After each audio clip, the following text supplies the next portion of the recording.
Hello, everyone. Oh my goodness gracious. Ugh. Are you in physical pain right now? Because I sure am.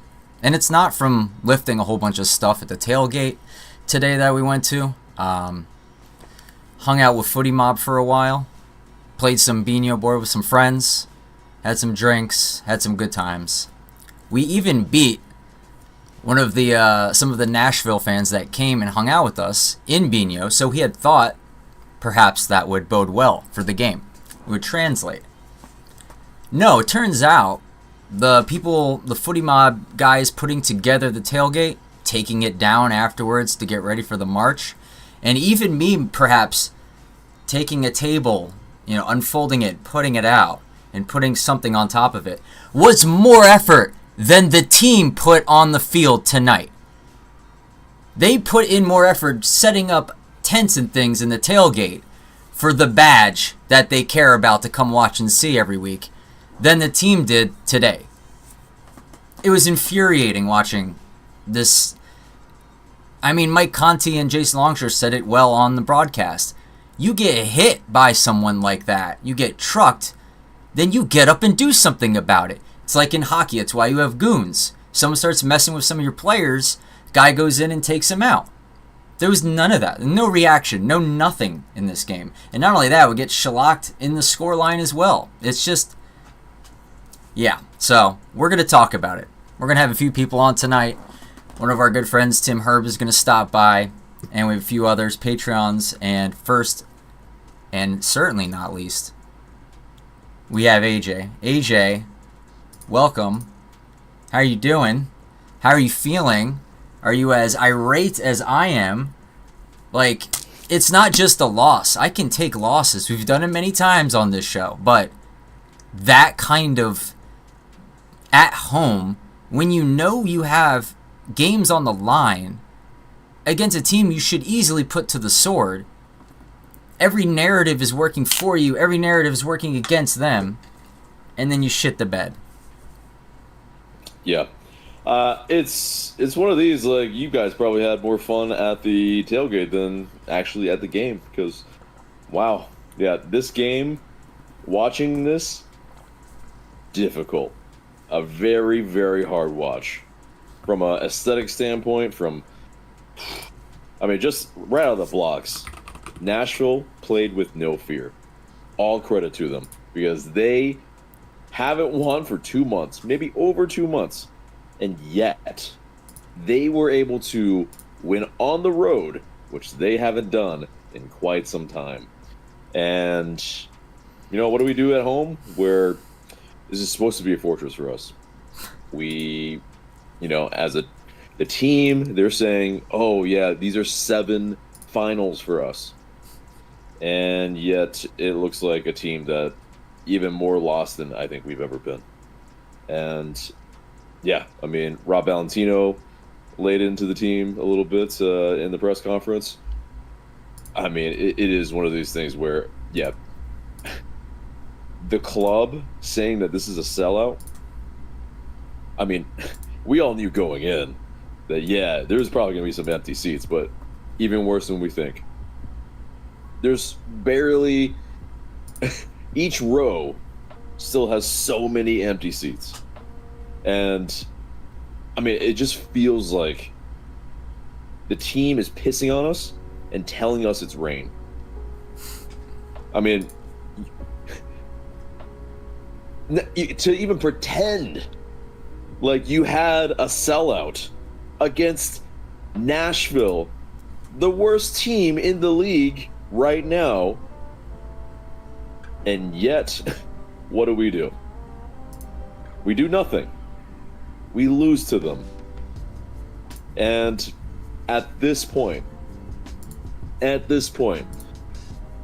any fan should be absolutely fed up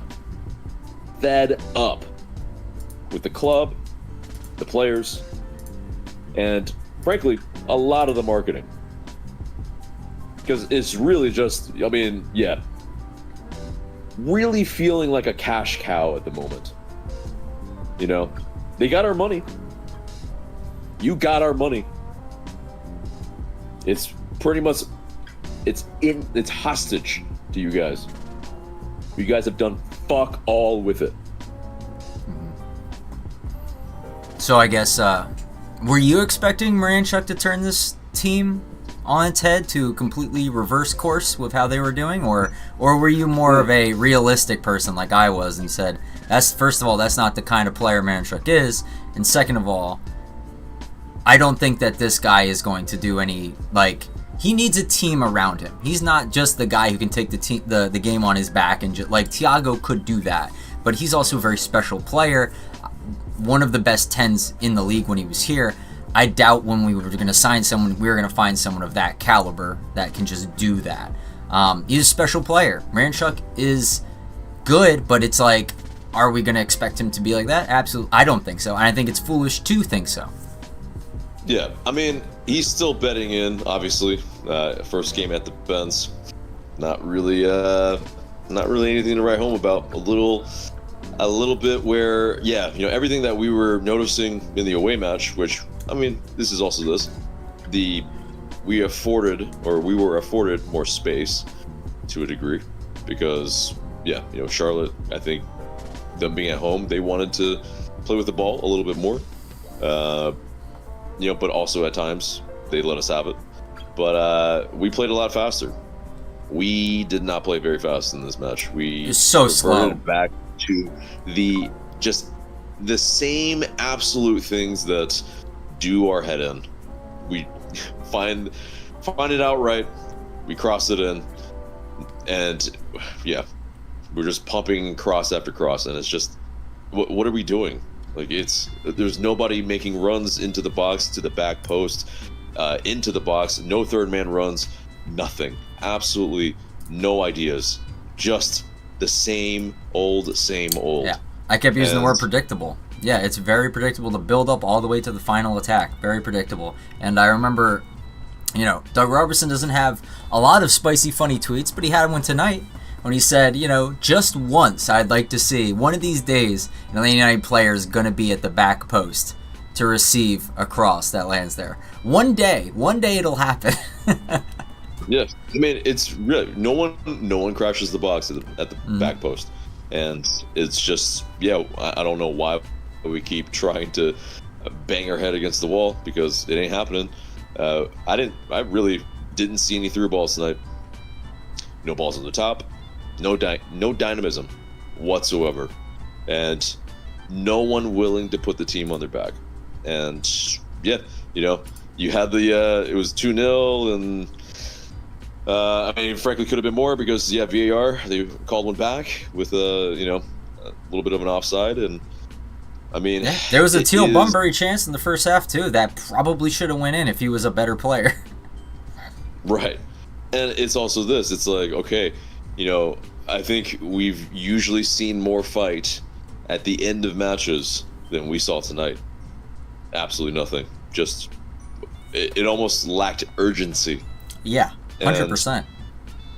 Yeah, I mean, and it's this, like, Miranchuk, like, yeah, okay, there was one moment, I think, after he had been a little too passive in the box, and, you know, he kind of let go, or not let go, but he, you know, kind of loose ball that he tried to pass it in the box, kind of a blind pass, and then, yeah, there was a shot from that, kind of luckily, but, yeah, I mean, after that, you know, yeah, he tried to play a little wall pass with Rios and take a shot, but I mean, just large in part, it was very ineffectual type of night for Miranchuk. Like, it's one of these, I fear, I mean, this is a very small sample size, but, you know, especially against a team that we should absolutely be beating, but I fear that, you know, some of these games, if he really has to be assertive. He has to be a player that, you know, if he's in the box, he has to shoot. Because, yeah, I mean, I think he was like 8 yards away. Yes, you had some people on you, but no one making runs. Yeah, and no one has a quality foot like he does on this team right now.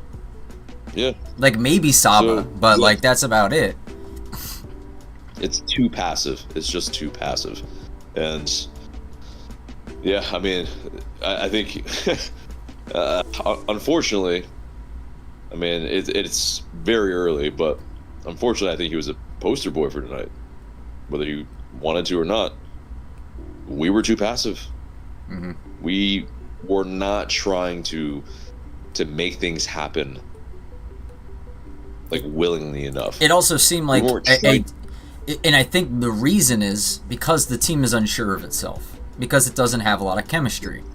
So it's still figuring out how to play with itself, so it's unsure to make instinctual moves, like Nashville is making instinctual moves, because they've done them many, many times before. And it works out, because they know where guy A is going to be with guy B. But we're just like, I don't know. Even though Miranchuk has a lot of great visibility and ability to read the game, he's having a hard time reading our players, which is unfortunate. Yeah. But Absolutely. And then we had 3 players go down tonight. Mm-hmm. Silva, Williams, Amador. Yeah, we're even more in trouble. But Drew, welcome in. Great to see you. Unfortunately, yeah, circumstances aren't as good. But did you feel like it was a trap game going into today? I expected us to play flat. It just felt like one of these games that the team, we should have beaten this team, but we were just not going to show up.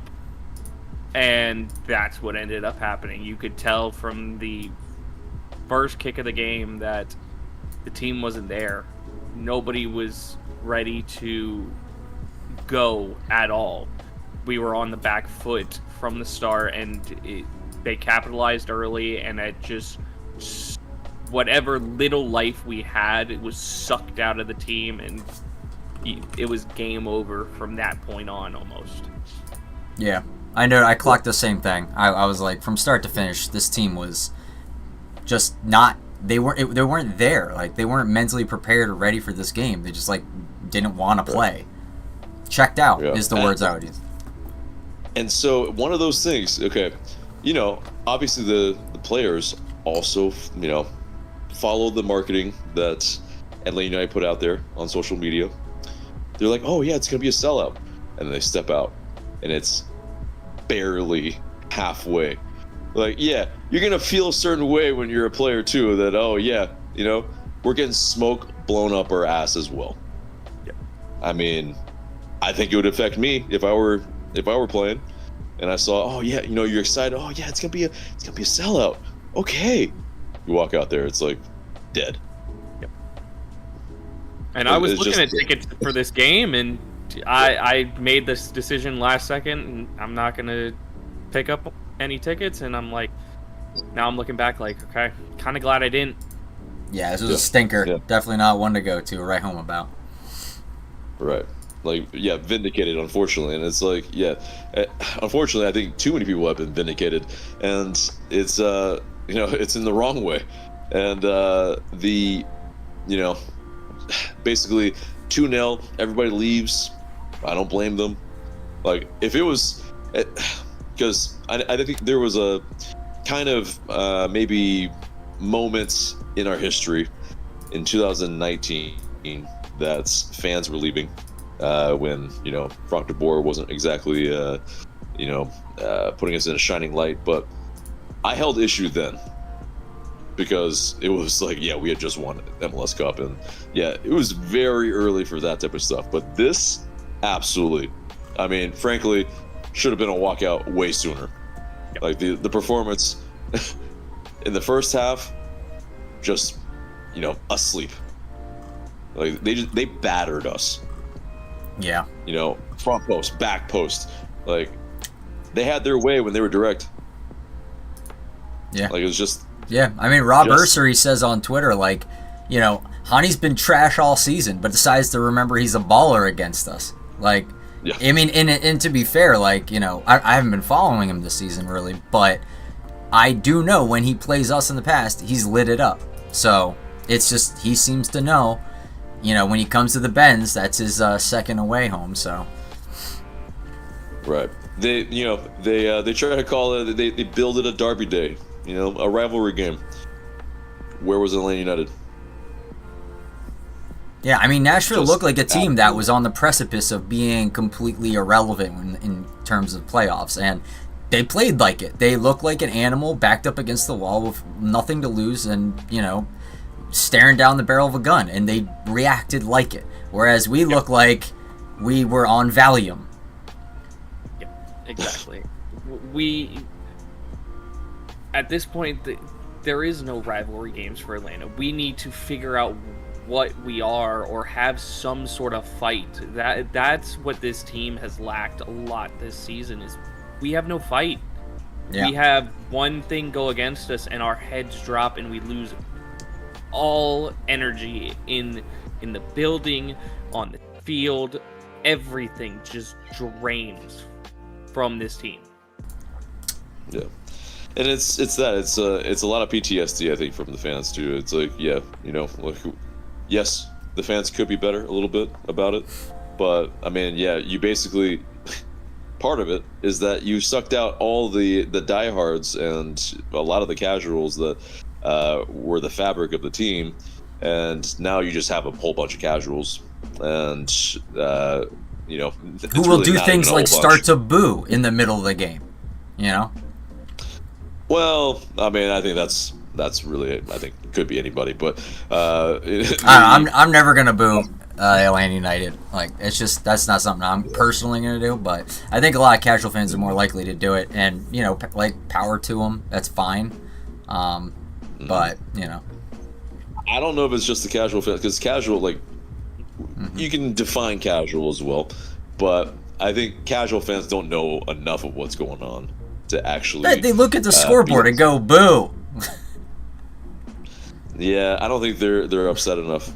Like, you have to, like, be in it.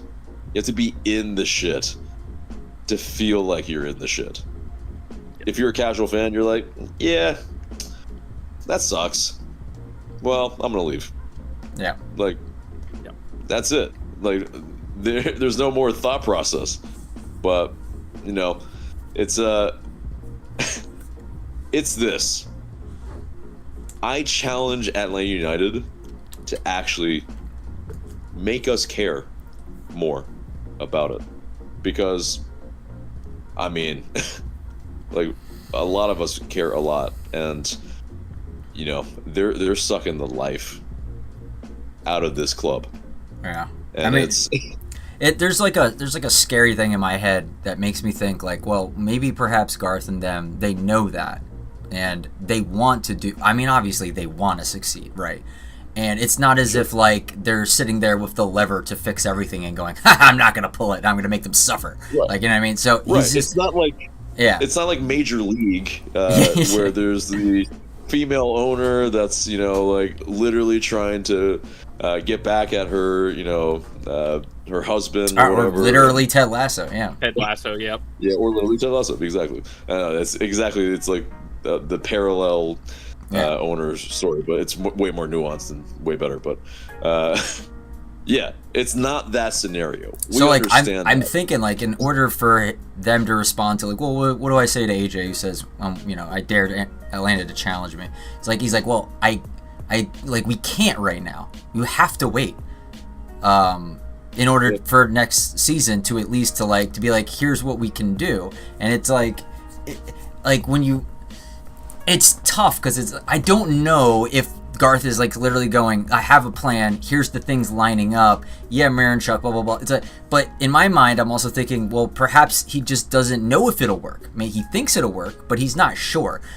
But there's a possibility he does know for a fact that it will work, and he's like, you guys just hold on and wait, it's gonna be great. I don't know which one it is, and if it's one or the other, it kind of makes me, it determines my opinion, it shapes my opinion a little bit more. If he's not sure, he's just like, well, we're trying some things, we'll see if it works. It should, but you never know. Or is it like, no, trust us, we got this thing locked in the bag, get ready, it's going to be hype. And I'll be like, okay, that's a way to turn things around. That's why you should be, quote unquote, positive, whatever. But it's hard to cut through the corporate talk bullcrap to know whether or not what he's saying is real. So It's like, how do you tell a prospective fan, like, or getting hyped for next season? Is it real or is it not? Who the hell knows? Well, I think it's this. Garth Lagerwey hasn't earned our trust whatsoever. And so, I mean, so far, he has a lot to do. A lot. And that's not a surprise. I mean, he came in, he audited the situation. There's, people now that have been let go. And now it's squarely on him. Yeah. Yep. And now the pressure is where it belongs. And, this mess wasn't his to start, but it is his to fix, or otherwise, Atlanta United, I mean, it's this. If we can't beat Nashville, the worst team in the league, what are we to believe in? Mm-hmm. Exactly. It comes down to the fact of, at this point, this club, we can't have any trust in this club right now. They have continuously shown us that from head office down to the players, there is a lack of trust between the fans and the team, and that's a problem at this point. And until they start to build back that trust, I don't think we're ever gonna stop feeling like we're on this edge. We're on this knife edge of just, we're trying to trust, but we can't because we don't want to get hurt more, because we're tired of seeing this team that we love so much and has had so much great success being this bad. Historically bad. Yeah. Yeah, it's historically we're now out of a playoff spot. Yep.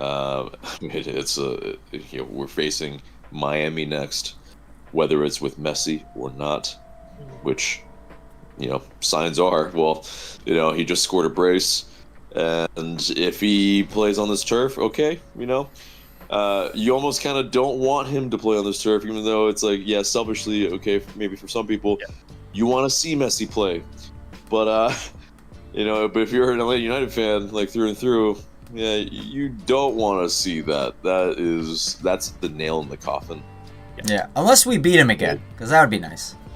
That would. Yeah, but I'll drink. I'll shotgun 2 more beers again if that happens. Because there's just no way it happens 2 times in one season. Right, and you know what? If it does, we're here for it. Yeah. We're here for you. I will absolutely do it again because there's no way. I said it the first time. There's no way the first one. Let's make it 4.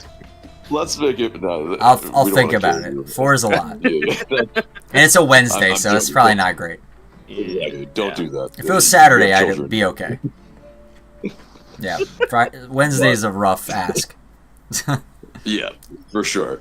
But yeah, I mean, Drew. I mean, as far as anything you can pull positively out of this match, because I mean, that was pretty doom and gloom. I mean, 3 players that are now injured, losing to the last place team, pretty much 0 effort. What did you see anything that was positive? Until he got that horrible head injury, Amador has been somebody that has come in and impressed me quite a bit. His 1v1 defending is very well. He's got a lot of pace and does well to, if he does mess up, he has the pace to recover and fix his mistakes. He had a couple last-minute saving tackles in there, and I've liked what I've seen from him. It's not perfect, but it's a work in progress that we can work with. And then at the end of the game, seeing him go out with that horrible head injury, it just sucked to see.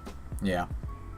My question for you is, what did you think of? How did you think Zonde coming out early and having Mascara replace him affected the match? I don't think it affected it at all, because Zonde had the one shot early on that was a little tricky, but that was off a deflection. Other than that, Jande was kind of invisible a lot. He had some little chances here or there, but he definitely didn't have much of an impact in that first part of the game. And then Mascara coming in, yeah, he's not that great, but I don't think it's that much of it would have changed much with Jande in that position. Yeah, it's that because it's Shauna Silva had our lone shot on target in the first half, and then unfortunately it went off. But then it's like, Mascara comes on. Okay, the pace wasn't even effective. What did he do with it? I mean, dude, every time we tried to do an attack going up every time our players pulled a handbrake. The air brake, whatever, like every freaking time we go careening up immediately, like, and then just wait for everyone on the field to go back behind the ball every single time. It was infuriating. Nashville never did that. They did the exact opposite, which of course, like, that's the game plan, credit to them, but it's just, oh my God, draw them out or something and then go over the top or something. It is so frustrating seeing them going, pull up, hold up. I know I'm fast, but hold up. I'm just not going to try and outrun anyone. Like, Jesus. Yeah, a bit of that, a bit of, just continue to cross it in when, it's just clear that there's no one that's going to win the ball in the box. So then, okay, what are we doing? Like, It's just, like, there aren't enough combinations near the box. There aren't just enough patterns of play that give us confidence that we can pull ourselves out of this. Like, if we can't do this against Nashville, how are you going to do this against Miami? Literally anyone. Anyone. All right, so I'm gonna hit you with this quote from Rob Valentino, Drew, and then then we'll send you on your way. He said tonight in the presser, "Uninspiring, not a good performance. I apologize to the people that watched that." And then he finally said, quote, "It won't," so he was asked, what things are you going to change moving forward? He says, "It won't be from fucking lack of trying." So, what do you think of that quote? Good. I'm glad that he is speaking. He's not sugarcoating it to us, and I'm glad for that. Is he knows how bad this was, and I hope he lays into these players, because at this point it needs to happen. And if it's at this point in the season, we already kind of are out of a playoff spot. Just start trying things at this point. Start sitting players that aren't playing well enough. Start trying different players. Get like Firmino, Brennan. Try different things at this point, because again, why are we only crossing? Why is that all we can ever do? Mm-hmm. We have talented players. Why are we not trying different things? Yeah. It's only it's really that. It's like we only cross aerially. We don't do it on the ground. We don't do a pullback. We don't have a through ball that we do. We don't have and it's stagnant. Runners don't happen in this team. And it's just like, so and there's no pass and move. Like, I mean, against Charlotte, we saw a little bit of that. We saw people getting rewarded for their runs, but tonight, I mean, it's just like, even Miranchuk was kind of holding on to the ball a little bit longer because there wasn't anybody that he could pass to. Yeah, he didn't have the snappiness like he did last game. Yeah, and maybe a little bit of credit goes to Nashville for a little bit of that, but it's still because defensively they're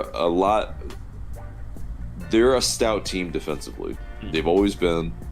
They're definitely better than Charlotte, but I mean, it's just like we cannot have a deja vu of this. No. Yeah.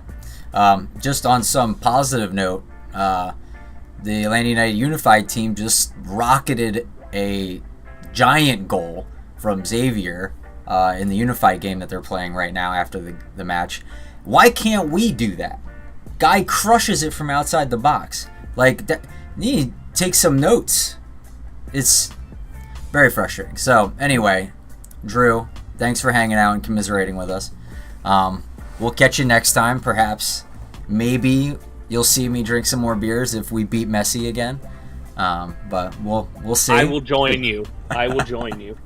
Oh, sounds good. In that room? I don't know about that. I will drink it here. Yeah, you're gonna need to have like a good splash radius around protection up. So I think I set something up outside. yeah, There we go. Sounds Love good. it. Hopefully that can happen. But yeah, Drew, thank you so much as always. Have a great rest of your night. Night. all right. So we are going to have our good friend Tim hop on next. Let's Yeah, I'll take a look at the chat real quick while we're waiting. Tim says, no midfield play whatsoever. Tony Carrion says, ATL is a zombie team. No fight, no identity, no philosophy, no purpose, no urgency. Team simply wasn't there on the pitch. Alan Salazar says, I think I messed up soccer for everyone today. I coached 2 games in the morning and both lost 2-0. The cherry on the top was today's 2-0. Joshua Isle says, way Atlanta United lost. Yes. Brian Cordova says, he'll need to clean house in the winter. Probably talking about Garth. Connor Watson says, also in sport, saying we got this or whatever on lock means nothing. And sometimes it means more than others, but especially in soccer, it means nothing, IMO. And Connor, yeah, it definitely doesn't mean anything right now. You just clearly can tell corpo talk is just... It's just blather at this moment. We need to see results. We need to see something real and tangible. Tim says Major League as well. Tony Carrion says, didn't renew my season tickets. ATL Atlanta United has had no direction in the past 3 to 4 years. Tim also says the original Major League is an American classic. It is. Nova says, why are we upset at bad tactics when we don't have a coach? LOL. It's not the tactics. Like, it wasn't, like, I don't point to the tactics and be like, oh, we should have done this or that necessarily. Like, so if you're telling me you need the coach to tell you to perhaps try and draw the other team out to do a ball over the top for, like, a long through pass or something, then I don't know what to tell you. Like, you're not a good soccer player. Like, I mean, yes and no. I think there is a bit of that, but it's everyone involved. Honestly, because yes, tactically, I don't think we knew where any of the other players, like one player did not know where the next player was going to be. And I mean, we had an entire international break. What did we do with it? What were we doing? How did we prepare for this match? I mean, it really is. It seems like Nashville had the antidote to pretty much figure out how to end their losing streak. And Atlanta United, we were supposed to have this as a final, and we were gonna find a way to win all of these games. Great start, fantastic start. Like we look like a team completely bereft of ideas and just going route one. And I mean, I think that's on preparation. That's on coaching. Because if we're coming out of an international break where we pretty much had most of our players like in training, and the best we could do was this, that's absolutely on coaching as well. And so, yeah. He can be upset as much as he wants about the effort, but he didn't prepare the boys well enough to win this match. Yeah, absolutely. I mean, I don't even know what he would have, like, how does his preparation differ from now in another game? And Like, did he do something different? It's on He's the got players, less time. man. Like, it's just. He has less time now to Yeah. prepare for Miami. But welcome, Tim. What's up, guys? Can you hear me all right? What's up? Yeah, we can hear you. Let me just get you Yeah. into focus real quick. And yeah, man, it's been a long minute, but great to see your face. Yeah, How's like everybody working? minimal. It's minimal, Minimal. man. Yeah. Oh, The kids are taking up the majority of my time and work. Mhm. Yeah. Good problem to have. Yeah. Running around a lot. Yeah, man.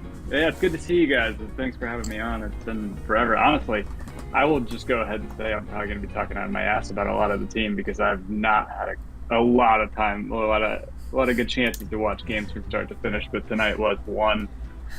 Unfortunately, yeah. You picked a good one. Yeah, dipping back in, and I don't know if nobody's said anything yet about this, but during the I guess you guys were at the game, right? So like the broadcast, they were talking about how Rob Valentino was interviewed for the job, and I'm looking at that match, and I'm like, huh? yeah. Like Uh-huh. I mean, I feel like this is basically the same thing that happened whenever he was caretaker the last time. So I don't see that being a thing. I hope it's not a thing. This team has, I feel like, absolutely no identity. And it's just, I'm getting kind of tired of the short-term pain, long-term gain kind of thing that's never going to happen. It seems like it's never going to happen. It's a little disheartening. Hey, but we got a game in hand and we're like 2 points out of the playoff race, so whatever. Pump the That sunshine, is I guess, in some ways. There's Right, that. That's the lone positive that we have mustered to find so far. So yes, congratulations to you, Tim, for finding that. Yeah. I really what I struggle with is watching. So you guys were talking about the hold-up play. It's great to see Daniel Rios do hold-up play. It's not good to see every single other person do hold-up play. I mean, outside of Brooks Lennon, who's just, I can't tell if he doesn't have a good target at the end of it, or if he's just randomly shooting just cracking crosses across the box now, and I don't know. It's tough to watch. I mentioned it in the chat, but I feel like there's absolutely no cohesion in midfield. Like, there's no link-up play going on anywhere. It was get it to the outside, hoof it up, or like you guys talked about Mosquera. I mean, I feel like he just came in too early. He's usually only effective whenever he's going up against really tired legs, and coming in at halftime, guys are pretty fresh. Or I guess right before half, whenever. Yeah, before half. But Yeah. Right. one shot on goal, and it was Shonda's shot. I guess you can't count Daniel Rios' shot, which was the closer, but because it hit the post. But man, it's I think that was he had tough a to header watch. that was on goal. But yeah, either way, that's still two at home against the worst team in the league. Yeah, Absolutely. I will say I do feel like Nashville.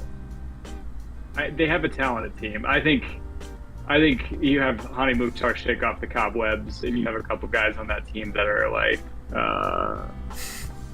that have the potential to like be game. I don't know. I mean, Serge getting I guess that goal got taken back, whatever. But like, I feel like they have some good talent on that team. They can play pretty well, but I feel like this year's kind of an aberration the way they've been playing, because they have a very solid team. But that said, I mean, we had nothing for him. We had absolutely nothing for him. Why is Miranchuk playing in the mid, like, so far back? Yeah, it is a thing where I think he's trying to link up the lines, and I mean right now we need that, but the problem is that there's so when he's playing so far back to just link defense to midfield, well, there's nobody else that he can find that is making a run, that is being just free and available for a ball. And it was just night and day of pretty much Charlotte, where he was 1-2 touches and looking over his shoulder, like he knew where the ball was going at Charlotte. At the Benz, it looked like Barco. It looked like Petey.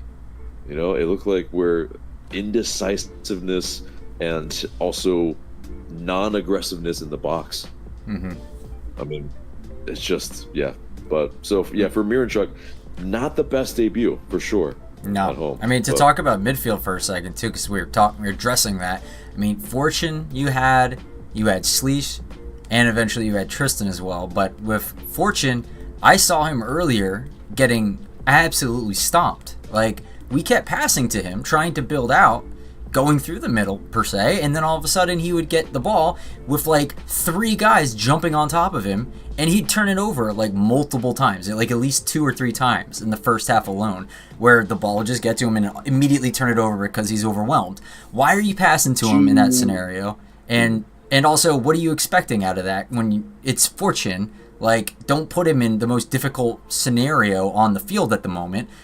Maybe a more safer pass. I don't know why we're trying to do that. It seemed very miscalculated.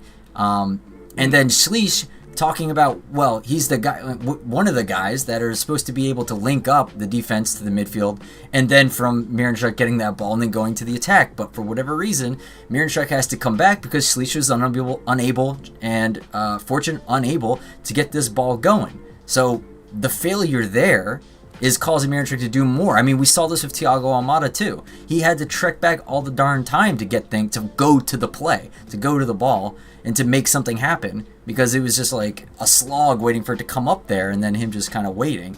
And also, he just was very nice to help on the defense once in a while as well. But I don't think Miranchuk's going to be doing too much of that. I think, to be fair to Fortune, asking him to be very press resistant is a lot, but it is also, I think I saw fight in him when he lost the ball and he was immediately winning it back. So there is a little bit of that caveat. Yeah. I mean, I'll give you that, but I'm just saying, I'm not saying that is like a drag on Fortune. I think he was being set up to fail in those scenarios. Outside of that, I thought he did pretty well. Mm-hmm. Yeah, I feel like we're just consistently year over year recently trying to play a style of ball that we don't have the personnel to play. I don't. Mm-hmm. Yeah. Right. 100%. Yeah. And then what do you do with that? Like, I mean, how much is that financial and cap restraints and being able to build a team correctly to build that and play that way? And like, how much of that is like finding the appropriate coach to handle the? I look at this team and I'm not sure how they all fit together. Like the way that they need to, the way that we need to, I don't know, accentuate their strengths. I don't know that I really see them all fitting together that well. But I mean, it's tough to watch. It's tough to watch. I had to force myself to stay awake by eating a bunch of mini Reese's cups, and now I have tummy ache. Sugar high. Yeah, tummy ache, sugar high. Just like, it feels great. It feels fantastic. But no, and it's a great point. I mean, and so where are we at right now? So, like I said, I'm gonna be talking out of my ass. So we paid down a DP. We paid down Gregerson, right? Yeah, exactly. And then Sleesh is now the DP for the rest of the year. The GAM that we got for choosing the, kind of 2 DP for U22 route, kind of has allowed that. So, next season we will have 2 open DP spots, which, by God, we need that. We need some top players because, but the real question is, well, now with Bocanegra gone, I don't know what your thoughts were in terms of Bocanegra. Was it too late? Should it have been done 3 years ago, 5 years ago? Like, what were your thoughts on Bocanegra? It's been a long time since we've recorded our podcast, but I felt like I was pretty fair to him for a long time, giving him his flowers when he deserved it, because he did make some good signings, right? So, like, it's hard to tell. It's hard to tell how much was Darren, how much was him, how much was Garth, whatever. But like, when you're you're in the front office and you're supposedly making personnel decisions, then you have to give the person the credit. But there's just certain things like, signing DPs or signing big money players when you don't have a head coach. PD Martinez, I think Miranchuk is an example too. Hopefully not. I mean, but like you look at that sort of mindset whenever you're the head of operations or GM, whatever you want to call it. Like I was never fond of that. I think there were panic buys. I think that would happen. He's not the only person in the organization. So, but at the same time, like, you can't just keep making the same mistakes over and over again. You can't keep bringing in like dead money. You can't keep bringing in players that don't fit together. And at a certain point, you have to try something different. And I guess, Garth did well in Seattle. I don't completely know the front office situation there, if he had somebody under him like he does now or did with Bocanegra, but I have some trust in that. But yeah, I was completely fine. I think it was too late, to be honest. I think there's damage that had been done. I think we've prolonged the rebuild far too long. Yeah, and we got further knocked off track with Yorgos and Thiago and Caleb all going at the same window. Yeah, 100%. That was fucking weird. Sorry, excuse me. It was weird to do that. Yeah, that was super weird to do that.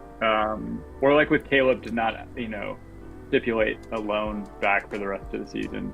I get it. Amador looks decent, looks solid, but yeah, we could definitely. I feel like we could use Caleb Wiley right now. Yeah, it's certainly possible. I think I think with kind of his willingness to run, I think is definitely something that was. Sorry to cut you off, but dude, Caleb would get stuck in this match. Like we talked about so many times how Caleb wouldn't take crap from anyone, and he'd get stuck in. He's that like energy, leader we talk about sometimes, where someone on your team gets hit, he'll hit them back and get the crowd riled up. He'd stand over them while they're on the ground and be like, "Get up!" That kind of energy. We had none of that tonight, and we damn well needed it. From an 18-year-old, yeah, it's like, yeah, he definitely had a lot of fight in him and didn't back down, and yeah, it really was that. We got bullied tonight. From minute one. Yeah, we did. They won the duels that they needed to, and especially in midfield. And I think that's credit to Nashville for that, because it is. We always say it's like the other team can tactics too, so full credit for everything that Nashville did, but for us to not be able to adjust. The second half, I think somehow looked worse than the first. It did, yeah. Like it really was like just the soul got sucked out of the stadium in the second half. Like the first half was more of just like this. It was the exorcism, and then the second half was the actual, act of it happening. Yeah. And fans left because they don't see the soul. They don't see the soul in the team. Like, here's this, and this is like a little bit removed from what's going on with the team and whatnot. But we used to have billboards across the around the stadium, across the city, all that. Who's gonna be on the billboard for promoting this team? I would have thought before he got sent to Cruz Azul, I thought Yakumaki was going to be that face at some point. Yeah. But that's, sorry to go back to that. It's just frustrating. I get it. He's injury prone, but like you buy a guy that's in his late 20s, that's absolutely like prime to just extend and be here for a long period, and instead you flip him for profit. I don't know. I guess without a backup plan. No backup plan. Yeah, but you're right. There's like nobody on this team has endeared themselves to me as a fan, like as the face of the franchise. Yeah. As the face of the team, or I couldn't tell you. I mean, Saba. I mean, honestly, in this lineup right now, I think Saba's the guy that I'm like.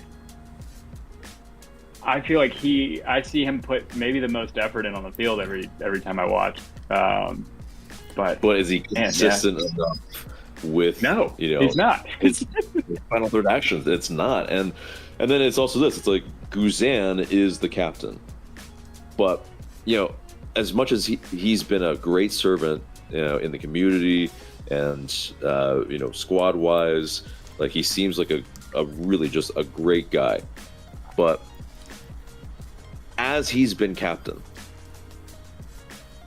I mean, it's just one of these, like, he's not in the marketing. He's not somebody that, like, No. oh, yeah, we're coming to see Atlanta United for Brad Guzan. Like, No, it's been Brooks Lennon and like the paid advertising, the paid search, the Facebook ads. It's been Brooks Lennon against the Inter Miami ads that I've been seeing for like 3 months. It's just been Brooks Lennon, yeah. And Lennon photographs well. Give him his flowers, you know. He does, but like, when has a right back been the face of a franchise? Yeah. Yeah. I mean, 100%. I love that. Just like, you know, a picture of like Atlanta United and Brooks Lennon versus Inter Miami and Messi, Yeah, Suarez, Busquets, Jordi Alba, and you're like, okay, all right, sure, I'm signing me up for that. That's good. Well, it's like, why don't we go back to some of the basics of MLS and go sign some aging free agents? Like, I don't get it. I see like Carlos Vela going back to LAFC. I'm like, I want that. Yeah, right. Like, dude, I want that for me. Dude hasn't kicked a ball in like 10 months, but you know that's still Yeah, like is a pretty exciting move. Yeah. Like, Yeah. and you So know, what you're this saying is you want Joseph Martinez back? Well, speaking of, it's like, so when we were good, when we were that good, Vancouver, they advertised that Joseph Martinez and Atlanta United was gonna come and whoop our butts. Like that was in 2018. Like that's how far it's fallen. And that, I mean, we can laugh at it a little bit, but it is depressing. It is. It is wholly depressing. And it's not even as like I told you earlier, yeah, go ahead. No, sorry. I was just gonna say it's not even the fun part of a rebuild where you get to see like, we're not even seeing academy guys really coming through. It's not like a fun part where you get to see some of the guys develop. You're just seeing shit get thrown onto the field and just hoping for something to happen. Sorry, AJ, I didn't mean to. It really is. I mean, it's fun. No, I was gonna make a bad joke that like it's just wholly, but not in the religious way. It's just wholly depressing. Yeah, and but yeah, I mean, it's like the star has fallen incredibly far, and I mean, but you know, I commend you on the finding the positives. Do you find any more positives that we can carry over for the 6 finals that we have per the per the players? We have 6 finals left. I didn't feel like, I don't feel like our defense is super shaky most of the time. I just feel like, I would say, I don't know. I really like Gregerson. I really do. But like, his tackle tonight against Hani Mukhtar, oh my goodness. Dude, that was a thing of beauty. And at first, I got really angry because I thought they called a foul. And I was like, what? Well, they initially did, yeah. The ref had it all wrong. And it's like, just the physics. It's like, do these refs need to go into like physics class and just like, the ball went out of bounds? Like, he clearly got the ball then. Yeah. Like, it's not like Hani Mukhtar kicked it out of bounds. Like, just insane. Yeah, I would say Gregerson. Gregerson is maybe the only thing I looked at tonight. I actually don't mind Daniel Rios either. I don't think he's a starting striker for us or in MLS, but I think he has some like positive qualities that I do think are good for like a backup, maybe 30-minute, 25-minute forward. I I think he's got better service. I feel like if he got better service, Yeah, and that- better and link also- up in the midfield. He needs all the time in the world to be effective. That guy takes a long time to like set everything up and to do everything perfectly. So that's that, and obviously we don't have that. We're not getting him that. No. So I feel like every time he winds up to shoot, some guy puts his foot right in the way and it blocks it like every time. So yeah, he's just not a fast player, and that's fine. You just gotta give him space. Hopefully, when we get some better players, it'll come. There's got to be some. Go out and sign Roberto Firmino. That's what I would say. I can't imagine he's happy in Saudi Arabia. I know, Bring him right? back. Yeah. Bring him to the States. Let me read a couple Yeah. of these comments real quick while we got Tim here. Newman917 says, "We don't deserve to make the playoffs. Atlanta United isn't just not good. We're terrible." Connor Watson says, "I was really disappointed with Ajani for the first 25 minutes. After that point, him and the people around him did much better, in my opinion, specifically just bouncing the ball in then out." Roger C says, "Will Atlanta ever reach its Tata peak again?" Ariel Conda Dash, sorry for butchering that. "My face used to be on the billboards." Oh, cool. Anu Wiseman says, "My face used to be on the billboards." Why am I? You guys just repeated yourselves. Cool. Connor Top, maybe they are on the. Was Anu on the? Have you ever seen? Well, he's always on the marketing, so it makes sense that Anu would be on there. Yeah. And Connor Thompson also says a mascot. We need a mascot, maybe. Maybe that's the problem. That's how he fixed everything. I mean, Blooper's pretty great.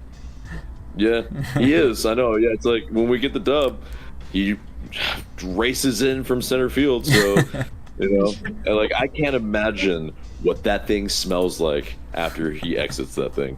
Like, Oh yeah. It's yeah, terrible. just. Cool. But yeah, I mean, go ahead. No, I was just gonna say. I mean, in terms of not deserving to make the playoffs and whatever, it's like I don't care if we deserve it. All you gotta get in by a whisker, right? Yeah, I mean, Yeah, at the exactly. very least, Do some you damage. make it so another team doesn't get it, and then you can go, haha, screw you.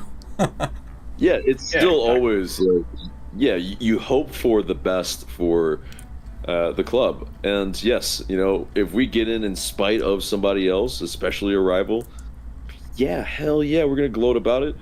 Like in our worst year, which this very well might be, I mean, 2021 maybe has something to say about it. 2020 maybe has something to say about it. Shout out but- to Atlanta United VIP's Twitter, who puts out the graph. We are we're trending below our other years, so it is on. yeah. It's on target for being the worst. Yikes!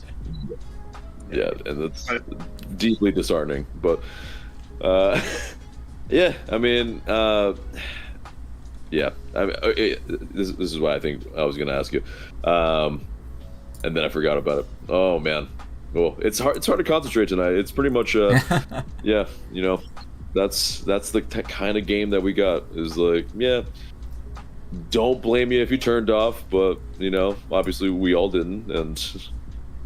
Yeah. Yeah. But It's not a good game for my ADHD. I will tell you that. Mhm. It was not focused at all. But I will say, I mean, in the midst of us having this season, Philly, Nashville, New England, Montreal, all worse than us. So there's that. as of now. That's true. I mean, fortunes change so quickly in MLS. Yeah. Yes. It's a thing. Like all we have to do is catch a couple results in a row. Yeah. I'm not saying it's going to happen. I don't think it's going to happen, but it's I mean, the It's bottom just- of the it's a table is wild all race. real close condensed, too, in terms of points. It can shift very easily. Yeah. Oh, okay, yeah, I remember now what I was gonna. Yeah, so I mean, it's basically with this because the fortunes can change that quickly, but it doesn't mean that we've had a good year. Like it Yeah. very much still is. Like even when we get in by the skin of our teeth, like the still majority of the season we were watching pain, just straight up, like unwatchable stuff.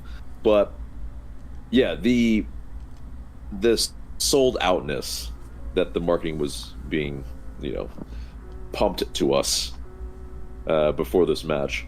Like, what were your thoughts on, just like being I told that, was- oh yeah,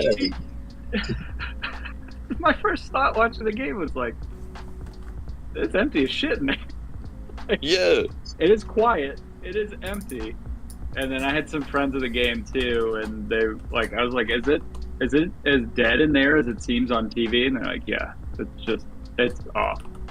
Something's off in there. It's just like there were so many empty seats. This isn't Wednesday waiting for traffic to fill in. This is just like, where did that come from? The sold out. it's status. because like I guess there might have been some of the extra seats that maybe were bought. Maybe the team bought them. Who knows? Either way, we're in tinfoil hat territory now. yeah, maybe. I mean, I know. corporate tickets. This isn't the game. This is not the game that businesses go to entertain clients, though. So I can't imagine those were a bunch of corporately bought tickets that people just didn't show up for. Right, exactly. But a lot of people were trying to sell their tickets, and they couldn't. I mean, it's really just that you can't even give away tickets right now. Like it's just that's the level. But it is that like it was quiet from a chanting standpoint, but yeah, the drums were very loud. It's pretty much like, if the team sucks, just play louder, guys. Just crank it up. But Hey man, it's like the violins on the deck of the Titanic, dude. So, all right. Exactly. Anyway. Tim, do you have any final thoughts for us before we let you go? Other than it's good to see you guys, and sorry I keep fucking bailing on you. Stuff coming up, but no, it's good to be back on and talk to you guys. I appreciate you. Appreciate you having me. And I mean, even if it's just commiserating, it's we still have a team, right? It's true. Yeah. We're That's not true. Chivas USA. We may have their goalkeeper though. We may have their goalkeeper, but we don't. I know. Oh man. Oh no. Oh no. That I did have that thought earlier tonight. It was Yeah. just like, especially when you're talking about the marketing, not having a face, not really seeing the amount of billboards, not seeing this, and seeing the stadium empty. I'm like, oh shit, when was the last time contraction happened in MLS? And are we going to be that team? No, I think we last dropped relocation. for that. Yeah. But What's that? I mean, I have we dropped some fans PTSD for from that. the Thrashers still, so. Yeah. right? Yeah. But I think it's also this. It's like, eventually, if it continues in this way, which hopefully not, obviously, but if the actual number of actual fans are actually in the stadium that we, the actual number that we know is in the stadium, I mean, it might start to get a little ugly. And, hopefully, that C word is real dirty, man. Sorry, relocation is more likely the thing that's going to happen now. Euphemistic, yeah. Yeah, I mean, I am a diehard Indianapolis sports fan, so like, if it's a relocation, it would probably be there. At least it's not a. All right, Tim, you started out really like nice and happy and positive, and now we're getting into the darkest timeline possible, and I don't know if I appreciate the whiplash. Yeah. No, I really don't. I mean, we do draw way too many fans. Like even on an off night, like it's crazy. Like compared to other teams in the league, I don't think that would ever be a thing. It's just something my anxiety brain goes to. It's like, if we don't turn this around, we might lose this team. But man. Anyway, Tim, thank you guys. Yeah, always no a problem. pleasure. Yeah. Maybe seek some therapy for that bit about the anxiety for all of our sakes here. But because now, man, I'm going down a rabbit hole, man. Yeah.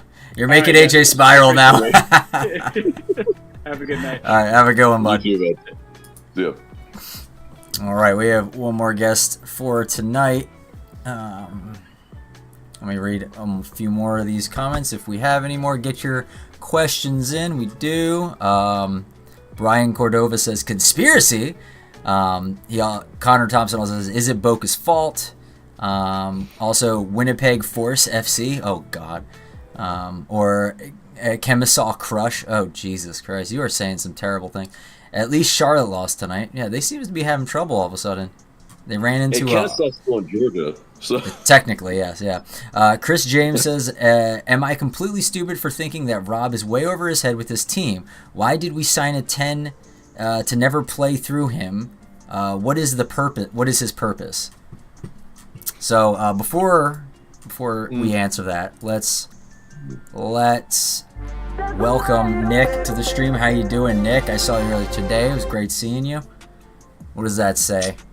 Another beleaguered ATL UTD fan. Yes. Is that your Dragon Con costume? Well, I do happen to have my badge sitting on the desk.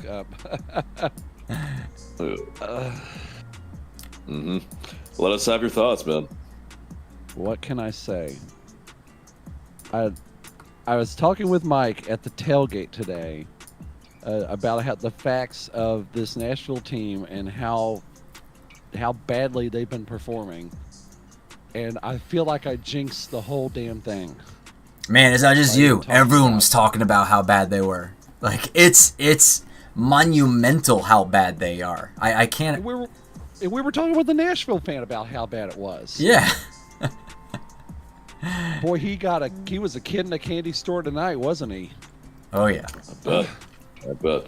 But I had a friend that they were on their way from Chattanooga, and they stopped at a Buc-ee's, and they saw all the Nashville fans in there. And, at the very least, just like Atlanta United, Georgia got their money, got the Nashville fans' money, and Atlanta United fans' money. That's what matters the most, it seems, right now. I mean, the sellout. What did you think about the sellout? Quote unquote, tonight. One word: bullshit. Absolute bullshit. I saw through that the moment the post went up. I'm like, ha. Mm-hmm. As much as I've been through this season, I'm like, now we sell it out.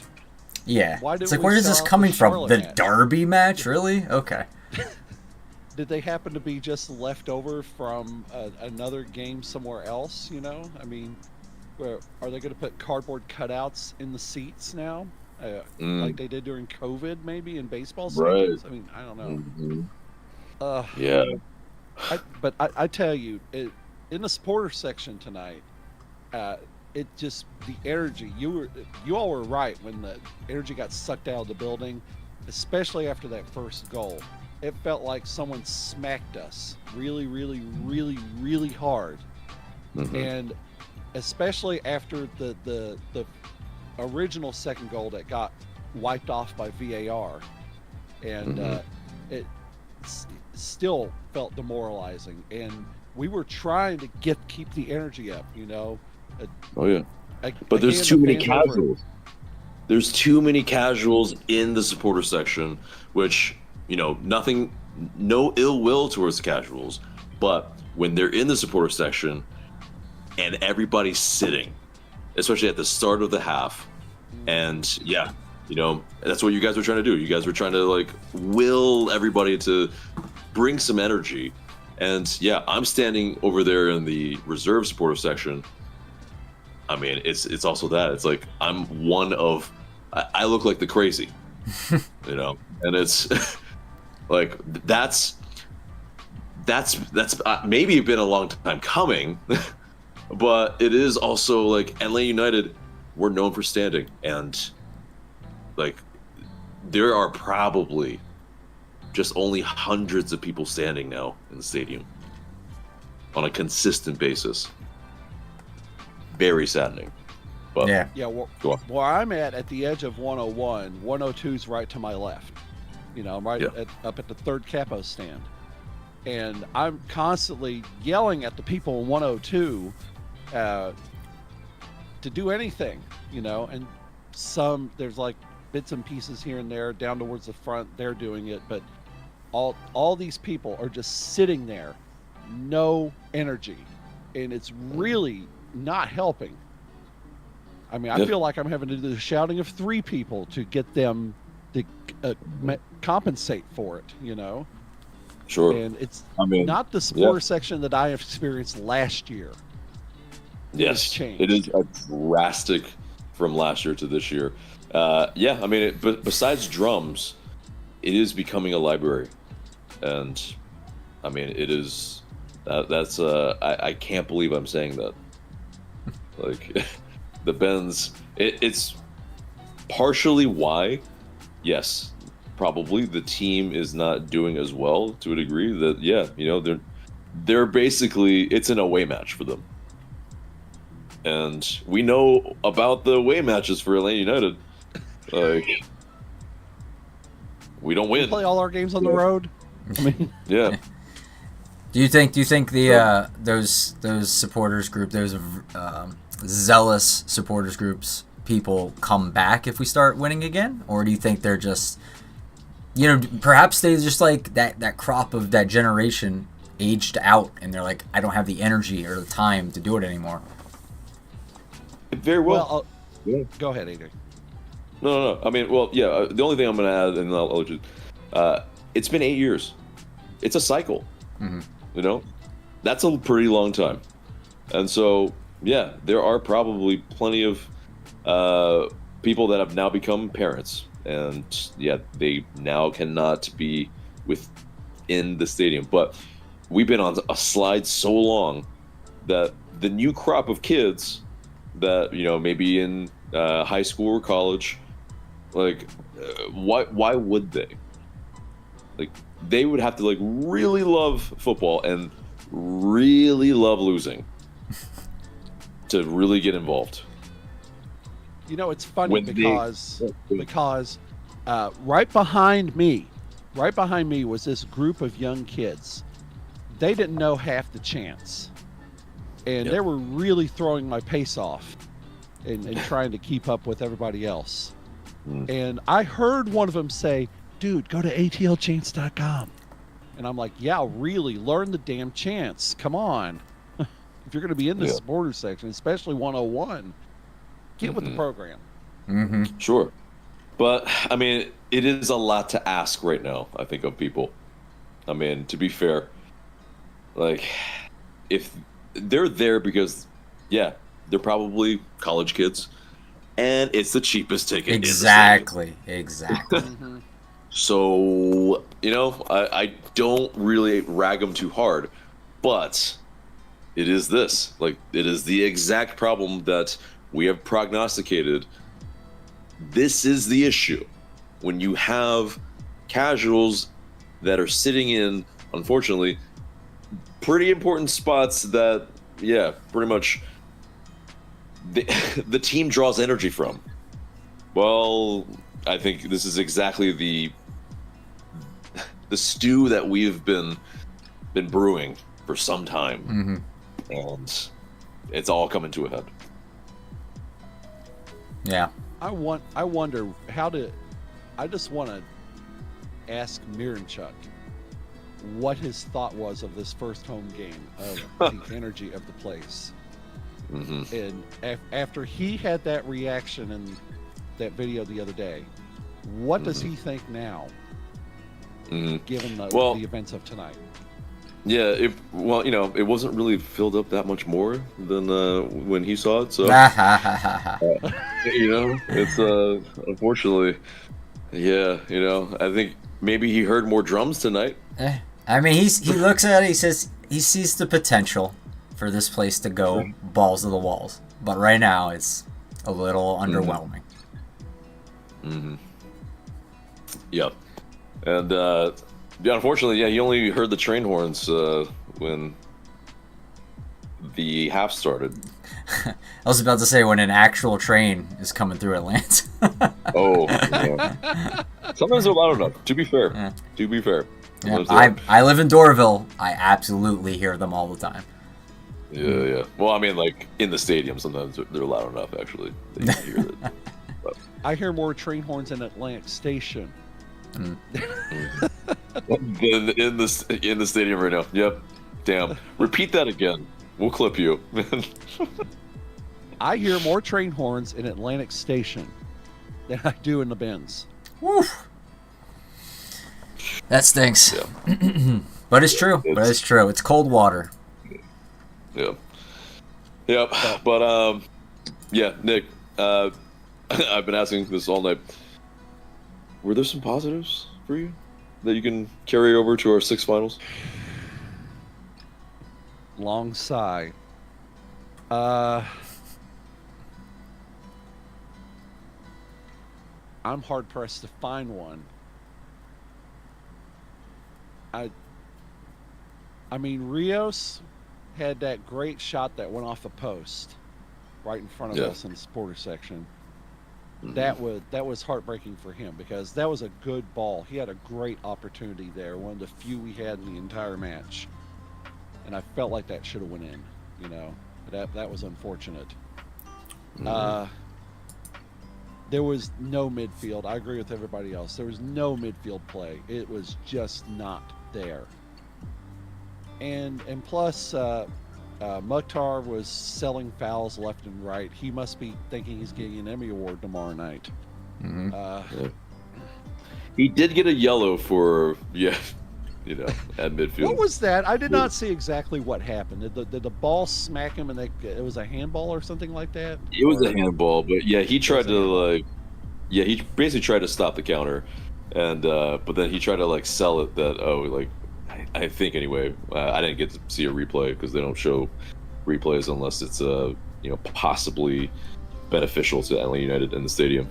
So I literally have to and YouTube, I'm sure, but so it's that. I think he was trying to sell it as okay, I got fouled. It wasn't. I didn't just hand it, but at least the ref saw that bit. Well, at of least all the VAR things. worked in our favor for once. You could look at that as a And that too? positive. Yeah, we didn't get cheated by so- VAR. That's another positive, yeah. Right. Inconsequential to the scoreline, but Yes. still, it matters. It matters because, that 3-0, while, 2-0 looks really bad, but 3-0, that feels really, that tastes bad. Yeah. Yeah, it's a thrashing. Let me read a couple of these comments. We just got a whole bunch of them in. Something about what we said started a conversation. So Johnny Barthel says, I was there tonight. I have never seen the stadium so empty. Chris James says, dude, I sat tonight for the first time ever. Ariel says, it's even hard to follow from the closer sections to the supporters. I could barely keep up from section 132. Connor Thompson said, yeah, we have to win 7 games as well as money. Not sure what that means. Brian Divenback says, I am pissed as a season ticket holder from 2016 into the first 2017 season. Connor also says, our supporter sections don't do anything for the community. Back then, the supporters groups would do SPUP kitchens, soup kitchens, plant trees, clean the city. They do all these things unless no one is posting those things. He also says, question, is Lane 92 worth going to? Sometimes. I would give it a look. I would look into it. I don't know if it's for you or your type of thing, but I wouldn't just write it off. I would take a look and investigate a little bit because it could be interesting to you. Any thoughts on any of those things? I think on the supporters thing, which, Nick, I think you are probably more involved in some ways, for sure. But yeah, as far as supporters groups, I think some of that is still happening, but it is also the membership in the supporters groups have unfortunately waned, and it's pretty difficult to galvanize people on and around a team that is not exactly inspiring everybody. And I think that's a pretty big factor in, maybe more of the optics of what supporters groups are doing and what they're going to announce that they're doing. Yeah, it's just like, if you really have, probably, I'm just wagering, I guess, but 50% less members, it's pretty hard to find people to come and do some stuff that you're trying to do in the community. Yeah. Like, yeah, you might have a little bit, but it's not, at any point the kind of the numbers that you saw in 2017, 2018, 2019. But Yeah. if you can speak to that, Nick. Well, as far as All Stripes is concerned, we're still involved in the community. We're participating in the AIDS Walk on Saturday, September 28th at 8 a.m. in Piedmont Park. We will be marching in the Pride Parade the second weekend of October. That's the 13th, Sunday the 13th of October. We'll be in the park for Pride, and we are every year. We're already talking about what we're going to be doing in the off season. We got board elections coming up. There's still interest. At least as far as All Stripes is concerned, I can't speak to the other SGs, but we still have interest. We still have people showing up, people interested. I had a Nashville fan come up to me, Mike, if you'll remember today, come up to me, was complimenting my trans scarf, asking where can I get that. I said right over there, and they went and bought one. They bought a couple scarves, so that was great. So there are still interested people there, but I can understand how people's interest can wane in the SGs. The diehards will be there, will continue to be there, but those more casual fans that happen to be a member of an SG, I can see why they have fallen off. Yeah, absolutely. To them, I say, stick around, please, stick around. We need the numbers. We need the supporters. Yeah, because it's a lot harder. It's a lot easier to revive something that is on its deathbed versus, not saying any of them are, but like it's easier to heal something that's hurt than to revive something from the dead or to remake something from scratch. So definitely, yeah, stick with it. Brian says, remember when the FO said it was evolution, not revolution? Connor Thompson says, the unified team scored 3 goals tonight. 3. Yeah, I know. Xavier's banger, too, was exceptional. Kevin B said, I get the talk about crowd energy, but I'm not sure that helps play on the field today. It was hard to watch. I mean, that's a bit of a chicken and the egg. Who knows, right? I mean, it obviously doesn't help that they weren't, the energy of the fans and then the play on the team. Both of them were not very good. They play off each other. It's a, a symbiotic type of thing. Both were bad, so obviously it was all bad. I think it's this. The pandemic showed around the teams that were playing in the pandemic that you need fans in the stadium. You need that energy because those teams that were playing at home suffered more losses than they ever have. Because, you were essentially playing away games. And so, yes, it does matter. It's not self-aggrandizing. It's not where it's like, oh, there's this like crazy inflated self-importance of like supporters or anything. It's if you're playing to basically air, you're gonna feel different to when you play to people that are screaming, chanting, giving you energy, giving you life, essentially. And like I think that's pretty plain to see. But yeah, 100%. Let me get through a couple more of these and then we can move on. Chris James says, there were no positives tonight. I could see why you could say that. Connor Thompson says, my only and last negative is merch. None. I mean, none of the Targets, Walmart, sports stores, Academy, Dick's, etc. They don't have any gear. You have to be in Atlanta or the station to get anything. That's true. If I ever get my stuff, it's at the Target in like Dunwoody. And that's the only place that I'll like go and look for stuff. Connor says, also, going to join All Stripes for 2025. I hope I have the money. Never had any until now. Well, that's awesome, Connor. Glad to hear that. I'm sure Nick and everyone else in that group would be welcoming and ready to have you participate. So that's awesome. Please do join. We'd appreciate it. AJ and I personally know a few of them, and they're great people. So yeah, we can absolutely vouch for them. So yeah, actually, to be honest, I haven't met anyone in any of the sports groups I have been at odds with. So do look around, everyone, see what is interested to you and whatever you want to join. And like we said earlier, they need the lifeblood, which is people and interest, and hopefully the team doing better. So that being said, that's all the comments that we have on the YouTube chat. If there's any more burning questions you have, get them in, comments, etc. before we head out of here. It's getting late, approaching midnight after a shattering defeat to Nashville, which we want to quickly get it out of our minds and wake up tomorrow morning, hopefully, with a clean slate of sorts. AJ or Nick, any final words about tonight? We'll have Nick go first. Well, I quite frankly am concerned what we'll see on Wednesday because, as you mentioned earlier, Messi came back, had a brace, they won 3-1. Will Messi play on turf?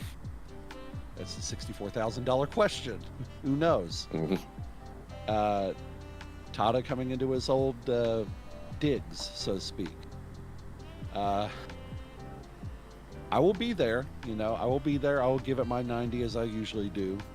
It'll be a Wednesday night crowd, so we can expect something along the similar lines of what we saw tonight, more than likely. But I don't know. The interesting thing to me is that if a team plays from such a defeat like this, what is their mentality going to be going into a match like this? Having the reputation that we won that match 3-1 so handily at their place in the summer, earlier in the summer. What is their mentality going into this match? I don't know. I don't know. Yeah, I'm just to piggyback off that for a second. Like, I saw on Twitter tonight, Tyler Pilgrim had a really good comment about that. He's like, this team is so, like bipolar. It's like you don't know what you're going to get, which Atlanta United is going to show up. And I've said that on the show a couple of times. It's like, AJ's like, well, what do you think's going to happen? And we're like, it depends which Atlanta United is going to show up. Is it the one that's going to beat Miami and Columbus, or is it the one that's going to lose to Nashville? Like, how can you be the same team? It's crazy. Yeah, we basically play up to competition. We play down to competition, and I think, hopefully the team can forget about this and play like Nashville did to us, which is basically without any fear and essentially going for it. And I think it turned out pretty well for them. And I think with Miami, it's really that, like, let them come in, have the ball in non-dangerous areas, and we have to be clinical, direct, and just very much anti what we did tonight. Like, it's very much just like, yeah, let them have the ball. We just need moments, and we just need to find the back of the net. Yeah. And hopefully Savo can get another banger. Hopefully Miranchuk can score his first goal. Yeah. But yeah, we need to be aggressive. And hopefully, on the other end, that their cheat codes decide to just not show up. Like Messi just deciding to put it like a brace, and then Suarez hitting a great shot tonight off of an assist from Messi. So hopefully that just doesn't happen, because there's no stopping those forces of nature when they're firing on all cylinders.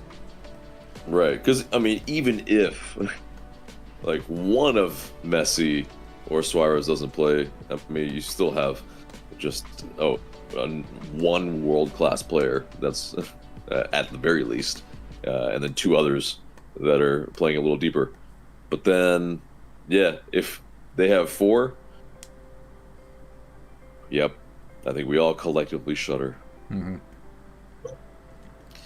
Well, yeah, hopefully we can pull it up. Messi, you don't think Messi doesn't play? If Messi doesn't play, send tomato pizza to Messi's house. Got it. Right, exactly, right? Yeah.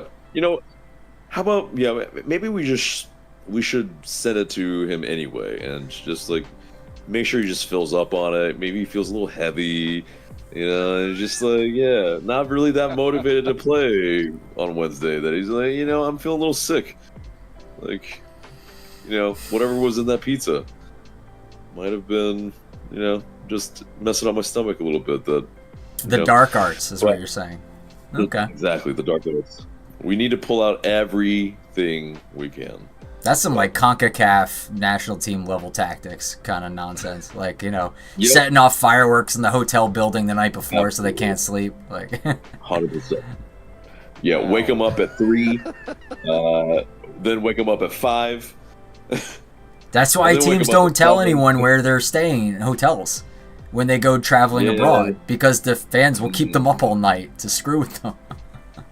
Right. But I'm pretty sure we can find out where they're staying. Yeah, probably. I mean, Tyler Pilgrim used to be a detective. We can ask him. So There we go. Well, anyway, yeah, I think that's a good spot to stop. Nick, thank you so much. Thank Have a you. great rest of your night. Pleasure being with you. thanks, buddy. Talk to you later. All right. See ya.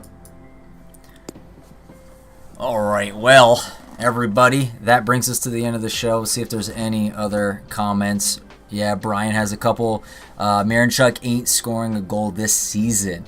LA Galaxy just scored 2 bangers in a row to go back 2-2. Why can't Atlanta United play like that? Oh, there's a lot of reasons for that. We do not have half of the talent that they have, unfortunately. Yeah, there are levels and levels above us right now. Anu says, I can still get Atlanta United merch in Henry County easily. Good. Just glad to see that. Are you sure it's not the merch from like 2019 and 18?